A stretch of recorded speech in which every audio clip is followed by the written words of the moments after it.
Manager of Research Development in the Med School Office of Research. How many of you have been to any of these events in the Communicating Science series? Oh yeah, I recognize some of you. Hi, thank you for coming and taking advantage of this. For those of you that have not heard my spiel before, I'm going to explain why we decided to do this. This is something that I was thinking about for a long time, and I was able to really implement with the help of my marketing and communications team. But this Communicating Science series, I think, has a twofold purpose. The first one is that it behooves us to be able to communicate with a broader audience, with the public, about the important science, the impact of the research that we're doing, especially as Andy Borowitz says, who writes satire for The New Yorker, we now live in a world where the Earth is threatened by a new strain of fact-resistant human. In what they call the post-truth world, facts are important, and it's important to be able to communicate science in a way that a broad audience understands. The second purpose is that I feel that as someone who, one of my responsibilities is to help faculty be successful in getting their research funding.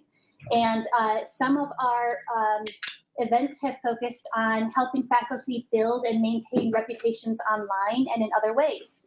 And so by being good communicators, and by some of you that are looking to engage online and social media and whatnot, we want to give you some tips for how to do that effectively, with the purpose of there being some kind of positive name recognition by the time your proposal gets to study section, right? They already recognize that you're out there, you're doing the work, and they can make that connection.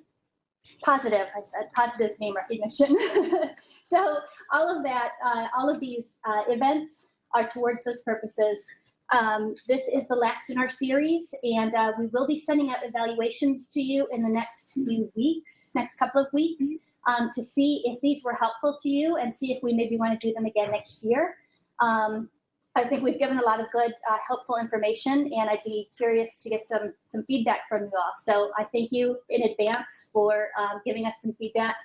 I'd like to introduce our speakers today: Marci Brandenburg, Justin Joque, and Stephanie O'Malley.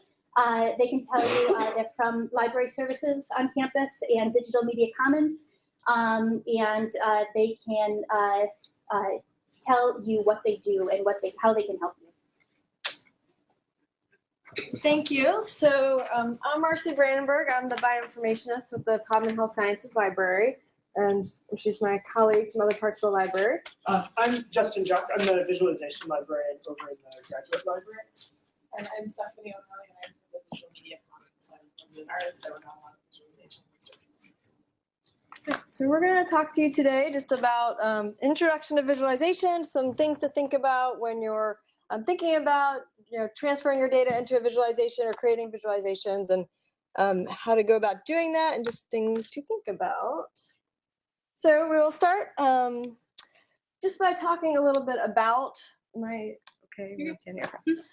just a little bit about the visualization landscape. We'll talk about some design principles, some really great things to think about when you're taking your data and transferring it into a visualization or creating visualization. Some things to think about in terms of interpreting your visualizations, and then campus resources. And I will start by talking about the visualization landscape. So to begin with, the thing to think about is, what is visualization? If I asked everybody in this room to answer that question, how would you define visualization? There's going to be some overlap, but honestly, you're probably going to say some different things, because lots of people define visualizations in different ways. And here's just a definition from the Oxford English Dictionary. I think it's not bad. The power or process of forming a mental picture or vision of something that's not actually present to sight. And when you think about visualization, it's most effective when combined with careful thinking about data management, data discovery, data exploration, and data analysis. And there are lots of different types of visualizations, and this is just a few that we have represented here, and I'm going to talk a little bit about some of these. So for example, one type of visualization is a graph. And even within the realm of graphs, there are different types of graphs. So there are simple graphs. These are your bar charts and your pie graphs and line graphs, scatter plots, things you've probably been using for a really long time. You're probably using Excel or some other software tool such as that to create those types of graphs. But simple graphs are one type of graph. There's also what's called network graphs. We have a couple examples here. So this up here is an example of a network graph in 2 dimensions and a network graph in 3 dimensions. A network graph represents a relationship between things. So in the network graph, the circle represents a thing or an item, and then the line that connects those two circles represents the relationship between those two things. Other types of visualization are volumetric visualization. I'm going to talk a little bit more about that in the next slide, but we have an example of volumetric visualization at the top there with the image of the brain. That was actually done in the Digital Media Commons here. That is an image of a brain during a migraine headache. And what you can see is you can see the layers of the brain. That's the imaging. That's why it's volumetric visualization. Again, I'll talk a little bit more about that on the next slide. There's geologic visualization. So the volcanic arc example here is, represents geology and visualizing that. There's geographic visualization, spatial visualization, all different types of visualization, depending on what your data represents and what your needs are. So to talk a little bit more about volumetric visualization, I have an example here. This is the Anonymizer Table. We actually have an Anonymizer Table here in the Common Health Sciences Library. It's publicly available. Anyone can walk in and use it as long as it's not currently reserved. It is used for some classes, so it does have a reservation system if someone needs to reserve it. But if it's not being used, if it's not currently reserved, anyone can walk in and use it. So Anonymizer Table, it's basically an anatomy visualization system. It represents, or it doesn't even represent, it is true human anatomy in a life-size scale. And it's in a big table that is meant to be very similar to an operating table, and it's used for anatomy education. And what's cool is, so what volumetric visualization does, it takes a 3D object, so for example, a human body, and creates a 2D projection of it. And it does it by sort of creating it in layers so you can see the various structure.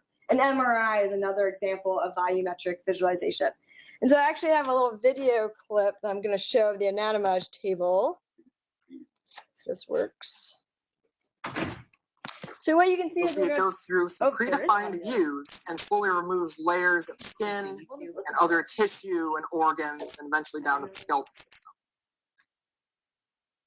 So what you saw is we were peeling away the layers. So we started with the muscle layer and it peeled away and you started to see the bones and the organs. And with the Anonymizer Table, you can actually remove organs, you can cut slices, so if you were doing surgery, all sorts of cool things you can do with the Anonymizer Table. But that's an example of volumetric visualization. So you can see, and if you're actually using the table, you can get to a human body that is nothing but the nerves. So you can remove actually all the other layers and just see all the nerves.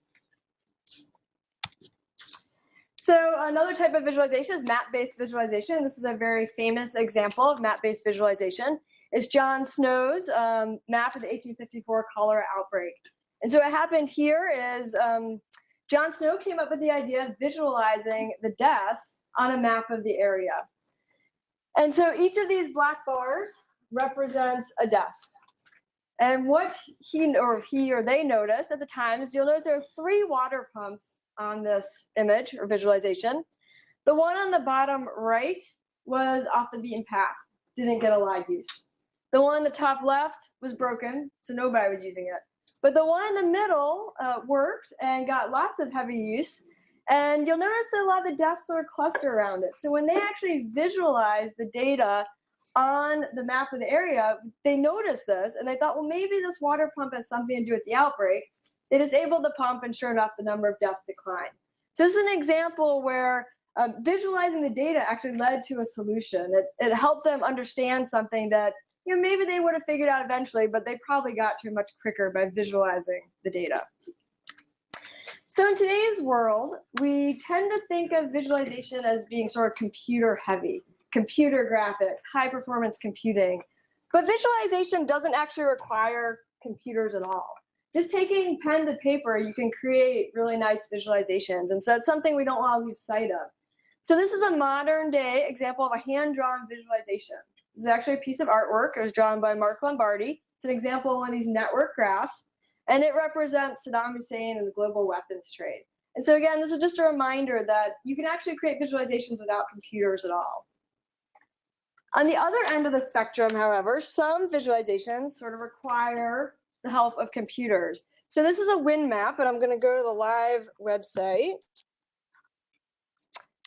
And what you will see is it updates in real time with the wind patterns across the US. So this is another example of map-based visualization. The wind patterns, the direction, the strength is all being shown exactly where they're actually occurring.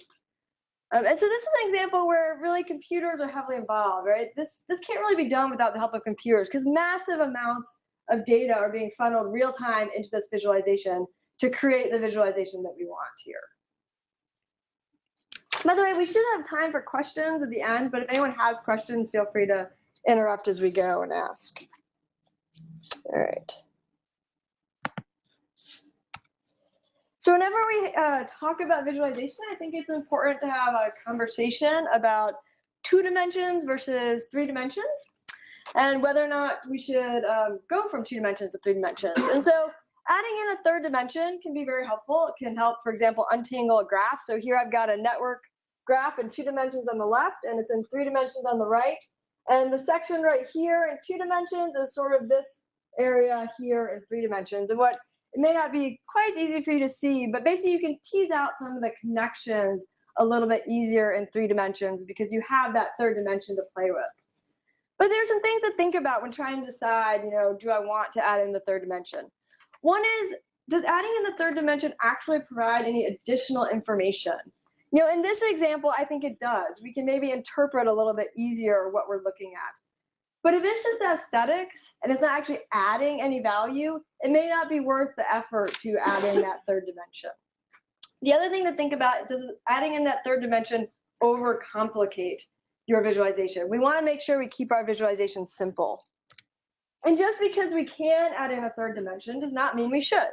So here's an example. We have a pie graph in 2 dimensions on the left side and 3 dimensions on the right side.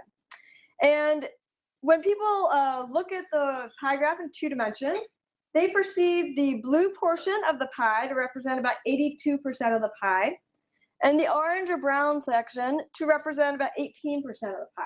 Those are the actual values of the data that were used to create this visualization, this pie graph. However, when the 3rd dimension was added, we added some height and some depth there. On the right-hand side, viewers looked at that and they perceived the blue portion to represent 91% of the pie and the brown or orange portion to represent 9% of the pie. Those aren't the real values. So what we've done here is by adding in the 3rd dimension, not only did we not add information or value, we actually took away. We've distorted the viewer's perceptions of the actual values. So that's certainly not what we want to do. And this goes a little bit into interpretation, which Justin will be talking about later. But we want to, keep in mind that 3 dimensions is not always better than 2 dimensions. And we just want to keep in mind that we need to consider how the viewer is going to interpret our visualization as much as how does it look. So data visualization deals with communicating information about an existing data set, of course, in a visual medium, hopefully in a visually pleasing way. What are actually our goals? Well, we want to make sure that we're taking advantage of the brain's ability to efficiently process visuals. We want to be able to take a large amount of data and understand it in an easier way than we can by looking at the raw data. We want to make sure the viewer learns something, and particularly something that they wouldn't be able to learn as easily or at all just by looking at the raw data. And we want to make sure that we keep it simple. We don't want to overcomplicate things by creating our visualizations. And what are some of the reasons for creating visualizations? Well, discovery. So what can we learn about this data that maybe we otherwise can't learn just by looking at the raw data? And the John Snow's map of the cholera outbreak is an example of that. They learned something when they visualized that data. Visualization can also actually help us gather and collect data. So if you create a survey and you have a question, you have a large text box, it's been shown that people will answer that more fully, the question, if you have a large text box than if you just have a 1-line text box. And that's because the person who's filling out that survey is visually seeing that large amount of space and probably thinking, oh, maybe they want some more information here. We can use visualization for hypothesis generation. So what can I hypothesize about the data now that I'm visualizing it? We can do analysis. If you do certain visualizations, you can do analyses directly on that visualization. For example, if you've got network visualization, you can do network metrics. You can do enrichment. If you have a network visualization of gene-gene interactions, you can overlay gene ontology on top of that. You can do some enrichment analysis on that actual network. And of course, we use visualization for communication, particularly in the areas of publication and presentation. So we list here on this slide just some common software tools. There are many, many, many tools out there for creating visualizations, and this is just a very, very small representation, but something to keep in mind, there are sort of different categories of visualization tools. So for example, there are scripting languages. This is where you would actually write a script, and it would take your data and create a visualization from that data. And so some examples of that would be Python or R. R is a very popular one right now. But you do need to have some, for some of these or most of these, you do need to have some programming skills to be able to use them. There are network visualization tools. These are tools that only create network visualizations. Cytoscape is an example. I do a lot of instruction and consultations with the Cytoscape software. It's freely available, open source network visualization software. If anyone's interested in learning more about it, I'm happy to talk to you and meet with you. A couple other examples of network visualization tools are Gephi or Pyac. Then there are what are called combination packages, and these are tools that can actually create a variety of different types of visualizations just using that one software package. So for example, Visit can create surface visualizations, volumetric visualizations, it can do some GIS, it can do a variety of different things. And then we just list some other ones. I'll mention just a few of them, like MATLAB, D3. Circos is one that was originally created to visualize genomic data. So if you want to visualize genomic data, that's a really good one, but it can also be used for other types of visualizations too, but it creates sort of circle that you see when you see a typical visualization of genomic data. Tableau Public is another one I hear a lot of people talk about. People seem to really like that. So this is just a small list just to get people started thinking about some different types of tools and understanding there are different sort of categories of tools. And depending on what your data is and what type of visualization you're trying to create, one tool may be better than the other. All right, so with that, I'm going to turn it over to Stephanie to talk about design principles. All right.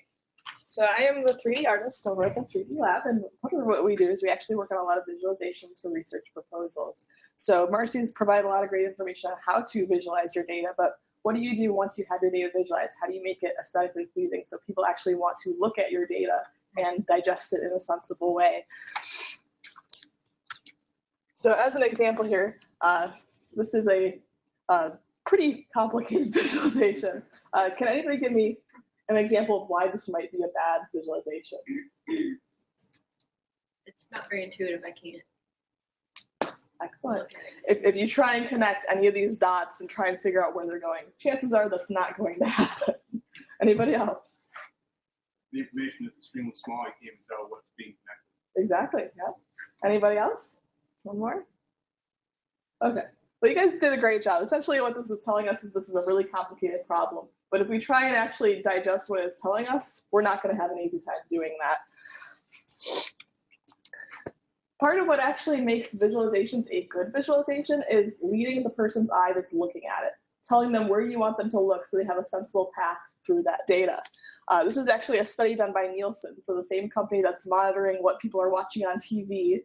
They're also interested in what you're reading. They want to see what kind of advertisements you pay attention to. And what they actually did is they hooked up an eye tracker to tablet devices, and then they saw where people were looking when they browsed through advertisements or text. And what they found is we tend to gravitate towards a few different things. We tend to gravitate towards large text, bold text that's highly contrasted on the page. We also look very highly at images, and particularly, oddly enough, people's faces. We're so inclined to look towards a person's face that we even look towards what that person's face in the image is actually looking at. So if you look at the image here, people are highly focused on the baby's face in this example. But when that baby is looking at the text, they're actually looking at the baby's face and then gravitating towards wherever that baby is looking. That is how ingrained these patterns are in our brains. When it comes to actual text, it's kind of similar. We tend to gravitate towards the larger text, bold headlines, article titles. And what they actually found is that people read text in an F-shaped pattern. So you're going to concentrate very much so on the top half of the text, and then people kind of lose interest the denser that it gets, and they tune out. If you can arrange your text in a way where it's very concise or in bolded fashion, that's probably best if you want to keep their interest, or chances are they're just kind of going to gravitate away from it. So what we're discussing here is we're talking about the concept of visual weight. If you think of like a scale like we have here, items that are larger, items that have more contrast, that's what our eyes can be gravitated to the most. Over here on the left, chances are your eyes look at the picture first, and then you notice the little tiny dot on the far right. That is what we're talking about when we're discussing visual weight. And this can apply to visualizations as well. This is just a simple, text arrangement, but chances are you're going to see Michigan University first. Then you may arrange just things like students or PM. Those little tiny texts that are kind of populated around it, you're not going to read that first. You're probably not even going to see a lot of these. And you're also going to look more towards the darker contrasted words than you would some of these lighter words in yellow. Likewise, when it comes to graphs, similar situation. You're going to be looking at this big bulbous mass before you even recognize some of these little pieces around the edge. So how you decide to arrange your data, what kind of graphs you choose, can have a big impact. When it comes to color selection, color is very important. So this is our horrible example from the beginning. We can make it even more horrible if we really want to, if we completely disregard any color. Now this completely makes no sense whatsoever. We can't even tell what's a group. We don't know what we're being visualized. This just became 10 times more complicated just because we desaturated the color. When you're looking at using color in your visualizations, having enough contrast, having colors that work well together, having colors that when desaturated are still translated, that is very important. So as an example, if you look at these two squares, which square is easier to identify, the brown square in the middle, the one on the left or the one on the right? Exactly, and that's because it has just enough of that visual context. If we tried to desaturate these, chances are this would be the same tone throughout, whereas this would be very different. There are also assumptions that we make when we're just choosing on colors and creating visualizations. So you may have seen this before. It's a pretty popular graphic that you'll find on the internet, but when you look at this, a lot of people think that this is two colors, correct? It looks very different, it looks very contrasted. That's actually not the case. If we pull samples from each of these areas, we're going to find that those colors are actually the same. So you can kind of use it either to your advantage or to your disadvantage, depending on what you want to do. In this case, it works really well because they're trying to give the illusion that this box is 3D. So it works. But if you were to sample these colors, use them in the same visualization, and even if you contrasted them with a different color, chances are you wouldn't get the very good effect of somebody, understanding that this data is different. You can use this to your advantage when it comes to things like art. You're using a highlight to identify and separate these colors. But when it comes to, translating this into data, it doesn't work too well. So when we're talking about selecting colors, there's a couple ways you can simplify this. The example at the top clearly is not good. If your eyes are bleeding, at least you could read it, but that's not the goal here. The goal here is to find colors that work well, that are aesthetically pleasing, and actually aid in people digesting your data.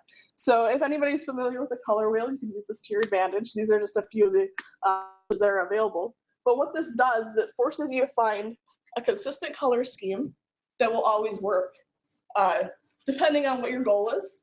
If you're just trying to get colors that work well together, you may want to look at analogous, where they're all kind of the same sort of hue, but very different tones. If you want to have something that's very different, let's say you're composing a data set that has completely 3 different sources, and you want to be able to differentiate those very clearly, you may want to do something like a triadic color scheme. These are very different. They're completely opposite on the color. So to put this into practice, the top example is very much the common sort of visualization we tend to start with. So this is actually for a NASA proposal, and what you're looking at is you're looking at a mission timeline for satellite deployment. What they were doing is they were analyzing the aurora borealis. And a lot of times this is how visualizations start. This was scribbled down on a napkin or a piece of paper, and it makes sense to the researcher. They can look at this and say, yeah, okay, yeah, those are satellites. They're plotted over time, and this makes total sense. But if you showed this top graphic to a layman, somebody that's completely unaffiliated with NASA, has never, worked with satellites in their life, they have no idea about mission timelines, they're going to be completely confused by this. When I first saw this, I thought those were camera tripods. I had no idea. That's not my forte. But what we can do just by using basic, principles of color and design is we can take that data, and you'll notice it really hasn't changed that much. It's just a little bit more visually clear. The colors are a little bit more contrasted, and we have a more coherent path through the data. So it's okay to start with this. That's great. If you can provide basic visuals that get your point across, that's great. But having it translated clearly so that other people can understand it, that's where things get a little bit complicated. This is another example. This was, I think this was a chart of the people that were involved in the proposal and what kind of things they were working on. So you can do really basic graphs like this. You can do this in Word or PowerPoint, but they're not going to be aesthetically pleasing. They're not going to look terribly professional. And sometimes you'll find that actually a completely different kind of graph can get the same point across in a much clearer and professional way. So that all that we did here, we took these 3 different groups of people and we plotted them in a little bit more circular fashion, grouped them a little bit clearer, and we changed some of the fonts. Instead of having it look like something that was thrown together, from Microsoft Excel or something very basic, it has a little bit more aesthetically pleasing properties to it. It makes somebody want to actually look at this and digest the data a little bit more clearly. Does that make sense, everybody? Okay. So I'm going to pass this off to Justin now, who will talk a little about the interpretation of data. Great. So I'm Justin Joque. I'm the visualization librarian, and I wanted to talk a little bit about, so once we have a data visualization, either ours or we're looking at someone else's data visualization, how do we interpret it? How do we make meaning from it? And how does it sort of feed back into the process of doing science and communicating the science? So this is this somewhat famous data set. I guess data sets can be famous. It's known as Anscombe's quartet. Has anyone seen this before? This statistician came up with these 4 data sets in the 80s. So I think there are 15 or so data points, and they all have X and Y data. So we look at them, and we can see that they're a little bit different, but we can't tell very much about them. So we might think, let's run some summary statistics to find out about these data sets. So if we run the summary statistics, essentially the things that you learn in a basic statistics class, they all end up looking pretty much exactly the same. So the mean of X is 9, the sample variance is 11, the mean of Y is 7.5. Even if we do a linear regression on them, they end up being almost exactly the same, and the correlation coefficient ends up being essentially the same. So we might think, okay, these data sets, they're pretty similar, they're describing similar things. But then as soon as we plot them, we can see that they actually have very different structures going on with them. So we can see this sort of, the first data set is kind of this nice linear relationship, so maybe that linear regression makes sense. The second one is this more sort of parabolic kind of data set, so probably doing a linear regression on it doesn't actually make sense or describe it. This one is some sort of linear relationship with one outlier, and then this is clearly a vertical line with just one outlier. So the point of this data set is that sometimes by just looking at our data visually, we can understand things about its structure and about what's going on with it that even sort of our normal kind of mathematical approaches can't tell us. So there's a lot of power in just starting from the beginning to explore one's data set to get a sense of how it's structured and what it looks like. And the decisions that that's the next part. So in exploring our data, we can actually learn a lot about our data and sometimes even find if there are problems with our data before we get too far in the analysis. This is from this article about data mining by Candell, and they queried Facebook's API to look at network structures. So we're looking at a network like Marci was talking about. So they pulled a bunch of people and their friends, and then they connected who was friends with whom. And so we plotted, and we might say, okay, that's an interesting looking data set. We can see there's a large cluster here, there's a smaller cluster over here, some little sort of sub-communities, and we might just go on with our analysis like this, right? But if we plot it as a heat map, so we take essentially the same data, and instead of showing it as a network, what we do is we plot all of the friends here on the x-axis and on the y-axis, and then all the friends again on the x-axis. And so if 2 people are friends, we put a blue dot. If they're not friends, we put a white dot.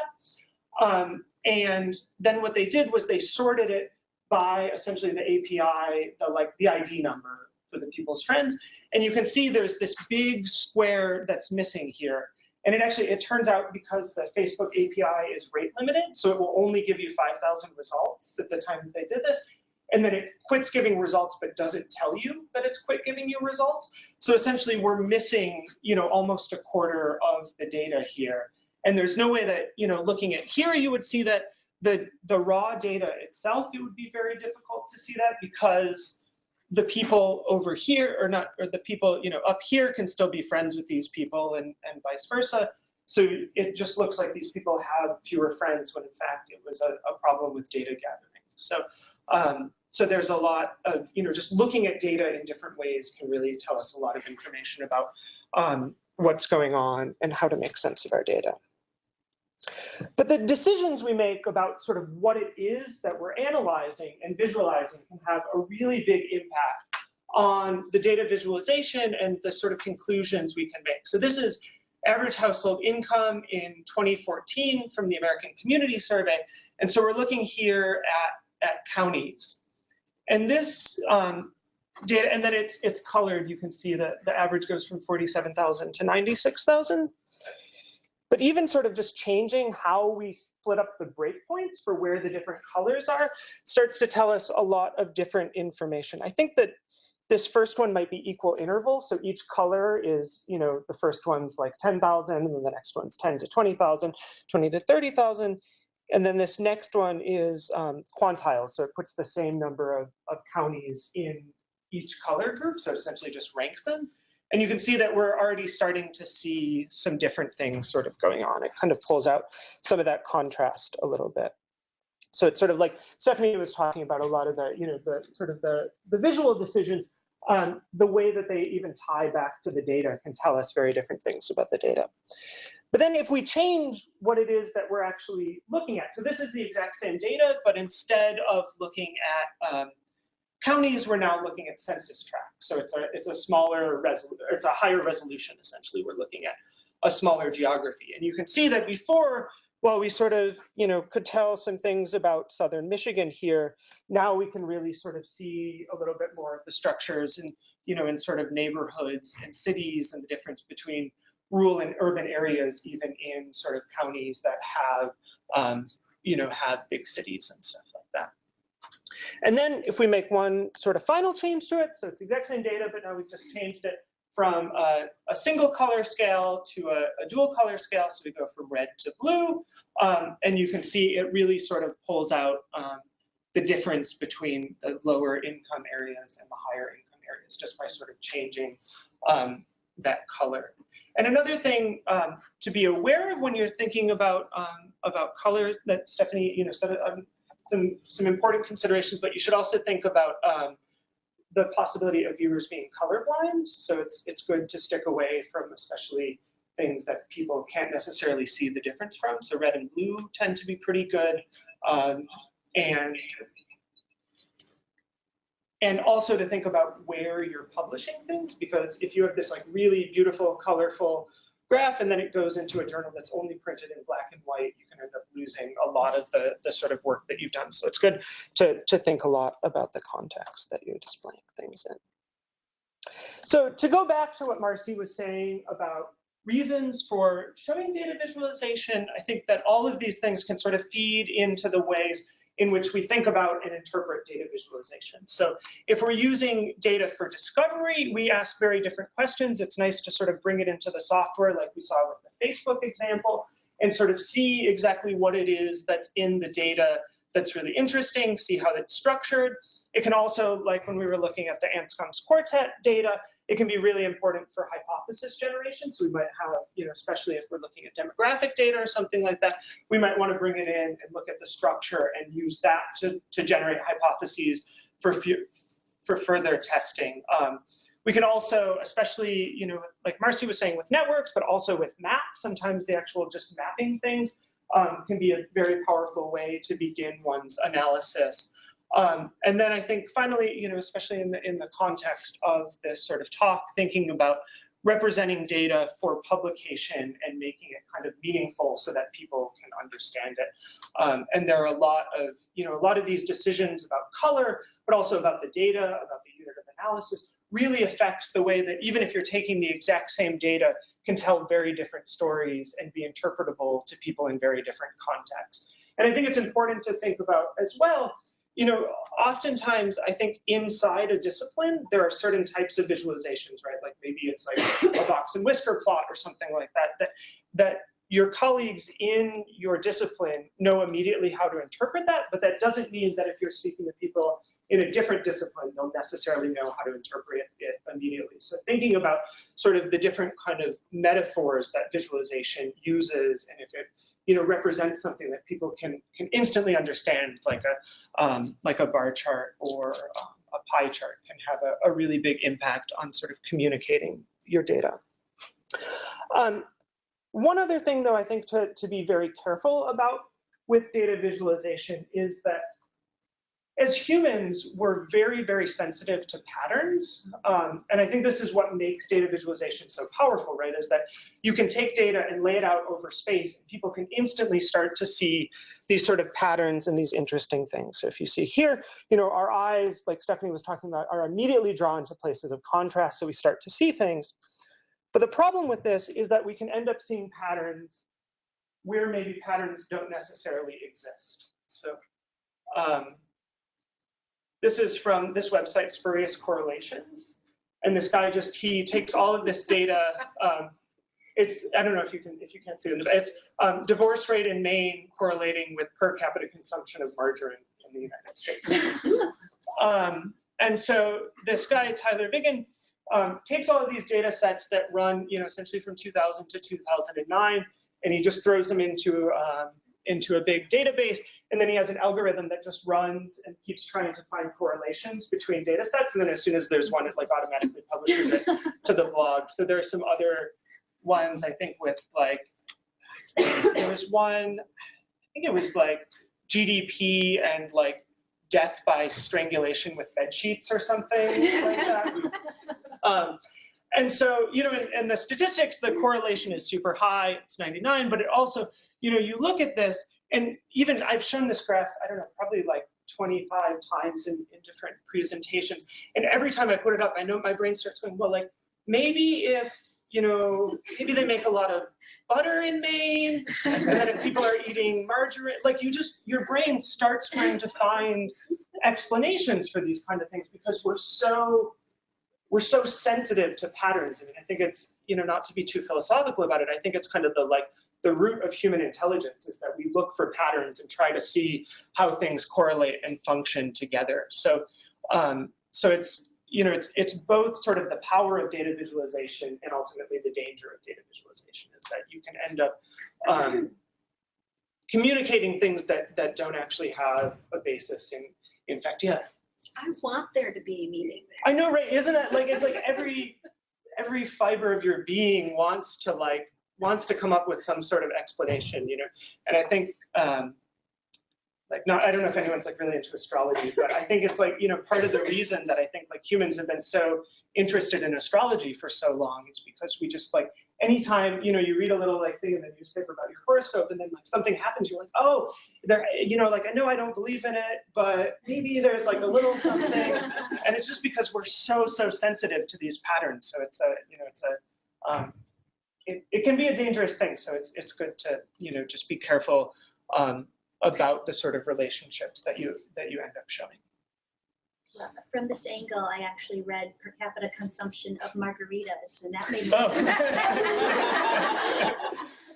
There's a glare on this from here. Yeah, that would make a little bit more sense, I think. So anyway, so we've sort of covered, we've kind of rushed through in the hour or the 45 minutes we've had together so far, and talked about a lot of different aspects of data visualization. But a large part of data visualization is actually just, you know, working with the data, coding, making the visuals, seeing if they work, coming back to them, changing colors and stuff like that. And the group in the library, I think, is a great resource for everyone on campus. So I want to talk a little bit about specifically the sort of assistance that we provide. So there are really 3 places, I guess, in the library where you can go and get assistance with data visualization. And it can be anything from, you know, the whole sort of work of data visualization. Like I like to say that, you know, like 80% of data visualization is actually data cleaning and data manipulation. And then like that's the hardest part And then once you have that, then you press the button and get the visualization. And so we kind of help with that entire life cycle from, we can help you find data, we can help you manipulate data, we can help you clean data, we can help make recommendations for visualizations, and then we can help make it sort of as aesthetically, pleasing and readable as possible. So Marci and some of her colleagues here in the Taubman Health Sciences Library, they have the Anonymizer Table. Marci does a lot with Cytoscape. She and her colleagues are also a great resource for finding health-related data. So if you are even at the beginning of a project, it's really good to go and talk to them, and they can do a lot of health-related visualization. And I should add that I think the sooner in a project you come and talk to us, the more helpful we can be, because oftentimes even if you're sending out a survey and you think, okay, I'll wait till I get the survey data back and then, go talk to someone about visualizing, actually just how you ask the survey questions or even how you structure the data when you're getting it back in can really save you a lot of time when you actually get to the visualizing part. So the sooner you talk to us, the better. And we can also point you to good data sets. I'm in the Clark Library, which is the library for maps, government information, and spatial and numeric data services. We're on the second floor cell of the graduate library. I don't know if anyone's walked through there. It's where all the globes are. And we have 2 government information librarians who are great resources, especially for finding demographic data and working with census data. One of them is primarily focused on the US, and the other one is focused on non-US government information. So we can help with both things that are US based, but also anywhere else in the world if you're working somewhere else. And we also, that's where I am, so I can help with visualization. There are 2 spatial data librarians who explicitly work with sort of geographic information systems and doing map-based stuff. So you can come talk to us there. And then Stephanie and her colleague, Eric Kozlowski, who's unfortunately leaving us at the university very soon, are up in the 3D lab where they do a lot of 3D stuff, but they also help, like Stephanie was saying, with some 2D stuff as well. So there are resources kind of spread throughout campus. If you can go to this website, lib.umich.edu/data visualization. And will we make the slides? So the slides will be available, so you can come back to this. And we all sort of have we have a lot of overlap in what we work on, but we, have sort of unique areas of expertise that I think change probably daily depending on what we've been working on. So it doesn't make a whole lot of sense to list, to have some really complicated visual flow chart of oh, well, if you have, 100 data points or less and they're a network, then you should contact this person. So if you just email libvisualization@umich.edu, we can help you get to the right person, whether that's based on sort of geographic convenience or specific knowledge that we have. And then outside of the library, as much as we'd like to see you come visit us in the library, there are some other resources. So there's ARC, Advanced Research Computing, which has both Flux, which is the high performance computing cluster. So if you're working with terabytes and terabytes of data, they can help process that and do some visualization with that as well. There's also CSCAR, which used to be the Center for Statistics Consultation Research, but is now, I'm really impressed. They kept the exact same acronym, but they changed what it stands for. So it's now Computational Science. Oh, wait, no, that's not. Oh, that's not the acronym. I can't remember what the new one is. It's like Computational something and something. Anyway, it's CSCAR. You can look it up, and they do. You can go and it's like going to see a psychoanalyst. You can go for an hour a week, and they'll help you with statistics. And you can also, for larger grant projects, you can actually hire them, and they will work for hire on grant projects. There's also Michigan Multimedia, who specialize in web strategy and graphic design. I think they're exclusively for paid service, right? So you have to pay for that. There's the 3D Imaging Laboratory at the Department of Radiology, which provides clinically relevant visualization and analysis of medical imaging data. I have not interacted with them very much, but they are a resource. And then there's also the Microscopy and Image Analysis Laboratory, which is part of the BRCF. Biomedical Research Core Facilities. So that would also be a for-fee service unit. So those are the kind of the major ones that would probably be relevant to your work, but that's just to say that there are lots of resources on campus to help with sort of all types of data work and visualization. And I think that's everything that we have, unless there's anything you guys want to add now. So we have a few minutes, so if you guys have questions about our services, about data visualization, we're happy to answer those.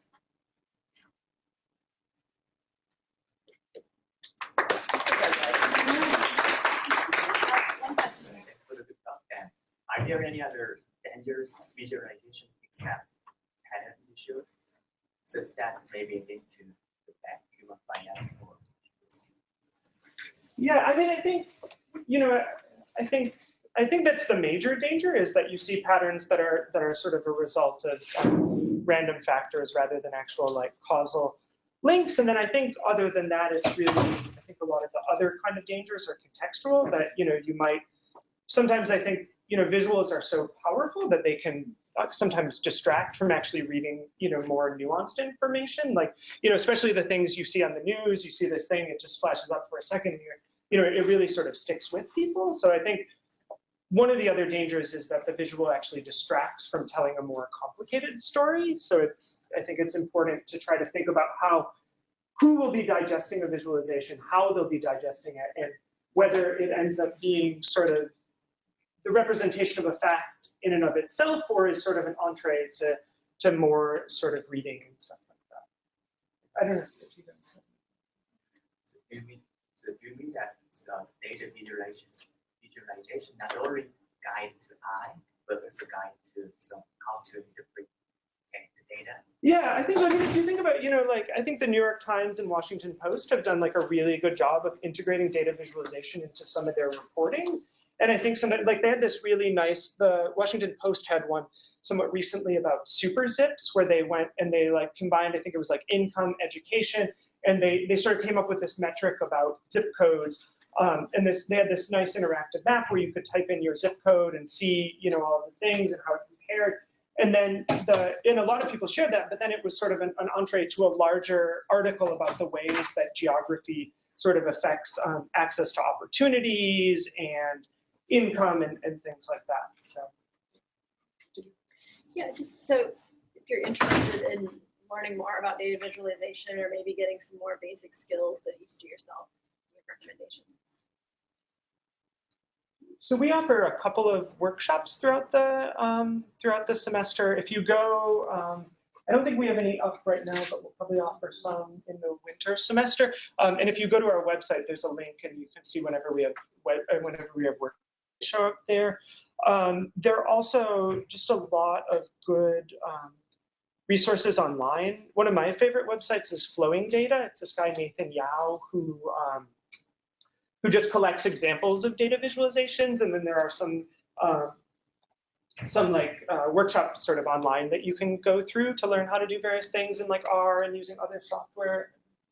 One thing that I would add, if you're trying to get familiar with the color side of things, you go on Google and you just search color scheme designer. There's an interactive tool that you can use. If you're completely unfamiliar with the properties of a color wheel and how they work with these different color schemes, you can choose a color that you like that is aesthetically pleasing to you, and it'll find colors that match under these different color schemes that are suitable to use with that. I would also just say, I think a lot of it is sort of a little, I don't want to say trial and error, but just messing around with it. Like if you have a little bit of data, to mess around with different types of visualizations or different tools. And depending on the tool, so for example, if you wanted to learn more about Cytoscape, since I have a lot of experience with that, I could always meet with you one-on-one and teach you a little bit about how to use that tool. So consultations are also an option. Yeah, and then we can also, you know, if there's a specific sort of area that you're working in, we can also point you to more sort of specialized learning, you know, like learning websites, books, resources, and stuff like that.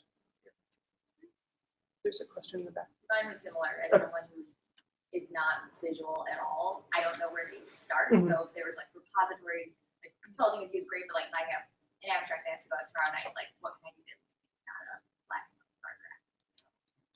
Yeah, I mean, I think one of the like best things is just to see a lot of examples, because I think even from, I think you maybe learn more from bad examples than you do from good examples, because you can see what not to do, and then, just sort of trying to kind of create things and play around with it. I'd also say, just to go to that last part, this may not help you if you've got your abstract that's due immediately, but also I think just showing it to someone else, like that other person may just see something the way you didn't see it, and so they just may be able, it might just be your lab mates or whoever, you can just hand it to, what do you see about this? And they might say, oh, these colors, like they're just not very good contrast. I mean, that because you're so ingrained in it and you made it, you may not recognize, whereas if you show it to someone else. So if it is something where you've got a really quick turnaround time and can't meet with one of us, that's something else you might want to consider doing. Just show it to a friend, show it to a coworker, and just get their opinion. Just a sort of broad question, how general are data visualization preferences? I'm thinking in particular, for example, the Venn diagram going into the wheel. I can sort of see how some people may prefer the Venn diagram because it's sort of less complicated. Or for example, grayscale versus multicolored images. Maybe some individual preferences there. So how do you discern what would appeal to the largest number of people? I think the answer to that is probably what translates the best to the link. So for somebody that's not familiar with all sorts of charts, they're not familiar with your particular research area, if you can show your data to somebody that's completely unfamiliar with those things and they get somewhat of an idea of what you're trying to explain, that's probably the direction you should go. The whole point of doing research visualization is to make data that is very complex, easily digestible. So if somebody's completely unaffiliated with whatever you're working on, they can look at that and grasp some general concepts from it. That's a good sign. Depending on what you're working on, we've had research proposals that are all in black and white. We've had research proposals that request animations. Depending on the medium, there's some flexibility there too. And I would add to that, I think about data visualization sort of like writing. So it depends, it's not that there's one correct way to write. And I think it does depend a lot on the audiences. And it also, it's not just a direct representation of the data. It pulls on sort of metaphors that we learn that are sort of cultural. And so, if you're making a data visualization for a publication in a disciplinary journal, they would be the same thing. You would write in a certain way that people in that discipline would understand. But, if I picked up a journal about quantum physics, it's very unlikely that I would understand very much about the article. But if they were writing something, like a more popular description of it, obviously the writing style would have to be different. So I think it's the same with data visualization, that it really depends on the audience who's reading it, what metaphors they're familiar with, what concepts they're familiar with, etc. I was just wondering if you have any experience or tips visualizing qualitative data instead of quantitative. Besides the word cloud, do you have anything that is good for sorting out that? I mean, I think it really depends on on what the data is and what you're trying to communicate about it. Because of course, if you code the data somehow, then you can then the coding schema has such an impact on what you can then do with it. And there are also now increasingly text mining is becoming more and more both popular and accessible. So there are ways that you can actually take the textual data. I mean, you can make simple word clouds, but there are also these sort of complex probabilistic topic models where you sort of discern lists of words that describe topics, and then you can show which documents have those topics. But there's so much explanation that needs to go into even the sort of algorithm, let alone the visualization that does that. There are also interesting things I think you can do with extracting people in places, and then you can do some visualization depending on what the data is. There's been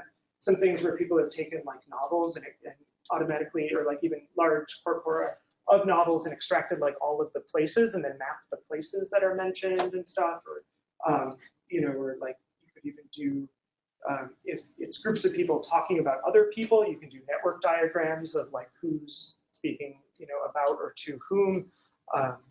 So that's really just to say it depends a lot on what the qualitative data is and what you're interested in. Yeah. I was just wondering, if we decided to come to your group for such data, or such visualizations, is there any additional information alongside the obvious data that you would need from such individuals in order to accomplish what we can help us with? I don't know if you guys have specific answers to that. I would say probably reference. So, if you have a visual style that you prefer, finding other graphics from other proposals or whatever your resources may be that kind of match the visual style you're envisioning, that's always helpful on the aesthetic side. We can always work with that to make it a little bit more professional, include things like color theory, and then try and match the professional style with whatever the reference was that you provide. That's very helpful. Yeah, and I think for me, if I can see the data before, like if you send me an email and it's like, hey, can we meet and talk about this? If you can send a sample of the data so I can look at that before we meet, that can be really helpful. But like I said, the earlier in the process we meet, I think the better it works out for everyone. So it's not like you have to be like, right at the end to come talk to us. I've got nothing to add. Just one more question, maybe. Sure. I know graphical abstracts are becoming more and more popular. Are there resources on campus to help kind of design those, or it's kind of more of a simple visualization, but also very important. So. I am not. It's a good question. We're working on one right now. We do have a few student artists that are on staff with us at the 3D lab that are proficient in something like that. So they can kind of work with you, discuss the ideas, and then see how that could translate. Yeah, it's kind of it's new for me as well. So so we'd be happy to to help. And I'm sure if it becomes a much if it continues to grow as a thing, I'm sure we'll have to get more proficient at it. So yeah. When we decided to include data visualization in this seminar series, we quickly realized that this in itself could be a 5-part series. There are a lot of things to take into consideration, and I think this team did a great job of distilling it into an intro for you and kept it in an hour. Thank you very much.